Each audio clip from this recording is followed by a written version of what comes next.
அனைவருக்கும் வணக்கம். தெய்வீக பலன்கள் சேனல் சார்பாக தங்களை அன்புடன் வரவேற்கிறோம். இன்று நம் காணொலியில் காண விரும்புவது பாரம்பொருள் விநாயகப் பெருமான் சிறப்புகளை பற்றி இந்த காணொலியில் பார்க்கலாம். வாருங்கள் காணொலிக்கு செல்லலாம். மறக்காமல் ஒரு சப்ஸ்கிரைப் செய்யவும். செவ்வாய்க்கிழமைகளில் வரும் சதுர்த்தி நாளன்று கண்டிப்பாக பூஜைகள் செய்து பாரம்பொருள் விநாயகப் பெருமானை பூஜை செய்து வழிபட்டால் சங்கடங்கள் நிச்சயமாக விலகும் என்பது ஐதீகமாகும். சங்கடகர சதுர்த்தி என்பது தேய்பிரை சதுர்த்தி என்று விரதம் இருந்து மாலை தொடங்கி இரவு வரை பரம்பொருள் விநாயகப் பெருமானை பூஜித்து இரவு சந்திரன் தோன்றியவுடன் சந்திரனை பார்த்து பிரார்த்தனை செய்வது, அதனை முடிப்பது சங்கடகர சதுர்த்தி விரதமாகும். விநாயகப் பெருமான் என்றால் நமது நினைவுக்கு சற்றென வருவது விநாயகர் சதுர்த்தி தான். இந்த நாள் விநாயகர் சதுர்த்தி நாளைத்தான் நாம் கொண்டாடுகிறோம் என்றால் அன்று அவருக்கு பிறந்த நாளாக இருக்கிறது. அதாவது அவதரித்த நாள் ஸ்ரீ விநாயகப் பெருமான் ஆவணி மாத சுக்லபட்ச வளர்பிறை சதுர்த்தி என்று, அதாவது அமாவாசையிலிருந்து 4வது நாள் திங்கட்கிழமை விசாக நட்சத்திரத்தில் சிம்ம லக்னத்தில் அவதரித்தார். இவ்வாறு ஸ்ரீ கணபதி அவதரித்த நாளையே நாம் தாராளமாக விநாயகர் சதுர்த்தி என கூறுகிறோம். சஷ்டி என்றால் பரம்பொருள் முருகப்பெருமானுக்கு நினைவுக்கு வருவது. அதாவது பரம்பொருள் விநாயகப் பெருமானையும் இந்த நாளில் கொண்டாடலாம். சஷ்டி நாளில் முருகனுக்கு விரதம் இருக்கலாம், அம்மனுக்கு விரதம் இருக்கலாம், பரம்பொருள் ஸ்ரீ விநாயகப் பெருமானுக்கு விரதம் இருக்கலாம். விநாயகருக்கு சஷ்டி விரதம் இருப்பவர்கள் கார்த்திகை மாதம் தேய்பிறை பிரதமை திதி முதல் பௌர்ணமிக்கு அடுத்த நாள், அதாவது பிரதமை திதி, மார்கழி மாதத்தில் வளர்பிறை வரும் சஷ்டி திதி வரை விரதத்தை பிடித்து வரலாம்.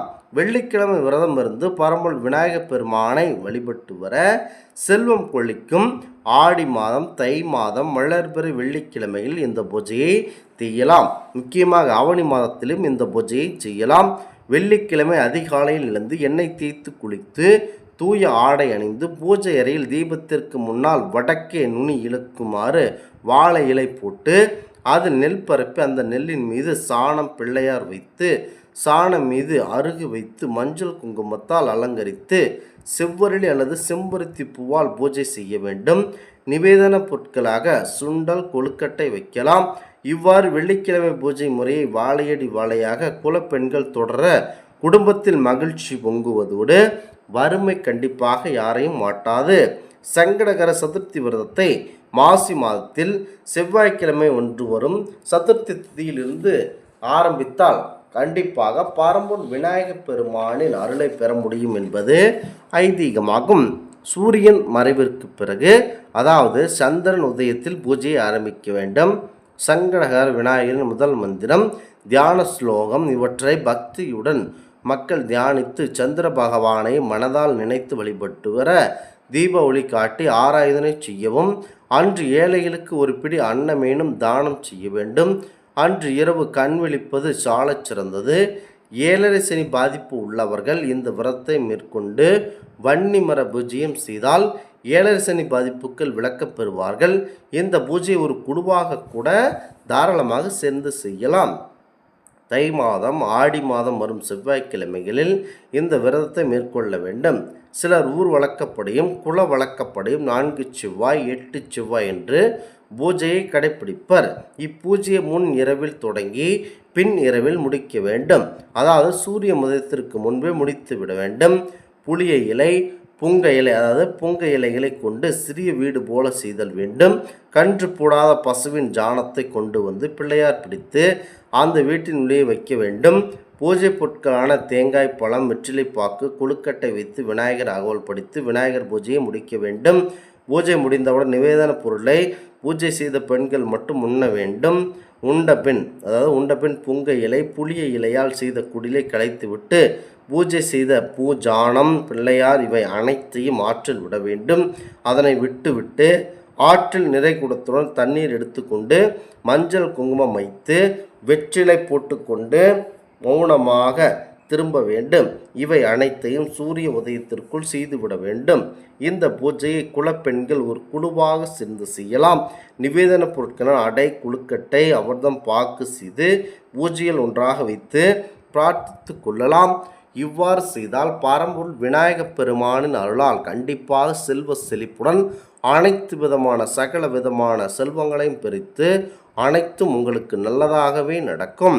குத்திய பச்சரிசி எடுத்து மாவாக்கி உப்பு போடாமல் மாவு பிசைந்து தேங்காயை சிறு சிறு துண்டாக்கி போட்டு இளநீர் விட்டு பிசைந்து உருண்டையாக செய்து நீராவியில் வேக வைக்க வேண்டும். இட்லி செய்வது போல சிறு அடையாக கூடி தட்டி இதனை கொழுக்கட்டையாகவும் செய்யும் விதமாகவே எடுத்துக்கொள்ளுங்கள். பெண்கள் மட்டும் இந்த பூஜையை செய்ய வேண்டும். ஆண்களுக்கு நிவேதன பொருட்களான அடையோ கொழுக்கட்டையோ உண்பதற்கவே தரக்கூடாது. இப்பூஜை இரவிலேயே தொடங்கி இரவிலேயே முடிக்க வேண்டும். பூஜை செய்த பொருட்கள் அழியும் பொருட்கள் மறுநாள் உதயத்தில் தென்படவே கூடாது. பெண்கள் பூஜை தொடங்குவதற்கு முன்பு குளித்து விட்டுத்தான் கண்டிப்பாக தொடங்க வேண்டும். புராண காலம் தொண்டே இந்த பூஜை செய்யப்பட்டு வருகிறது. எண்ணிய காரியம் நடக்க நினைத்ததை முடிக்க இந்த விரத பூஜையை மேற்கொள்ளலாம்.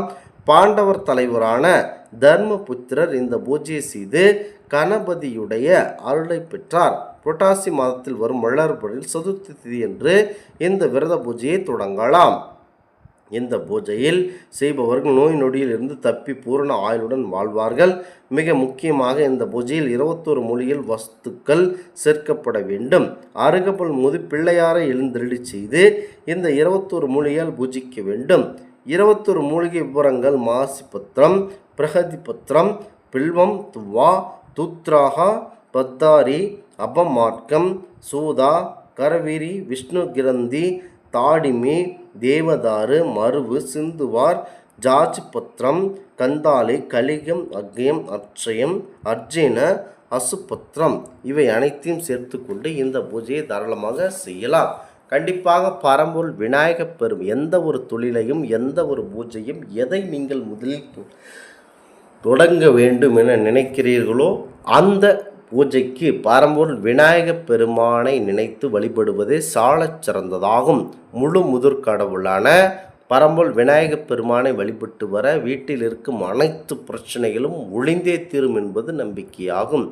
இந்த ஆன்மீக தகவல் உங்களுக்கு பிடித்து இருந்தால் தெய்வீக பலன்கள் சேனலை கண்டிப்பாக சப்ஸ்கிரைப் செய்து கொள்ளவும். மீண்டும் ஒரு நல்லதொரு காணொலியில் உங்களை சந்திக்கிறோம். நன்றி, வணக்கம்.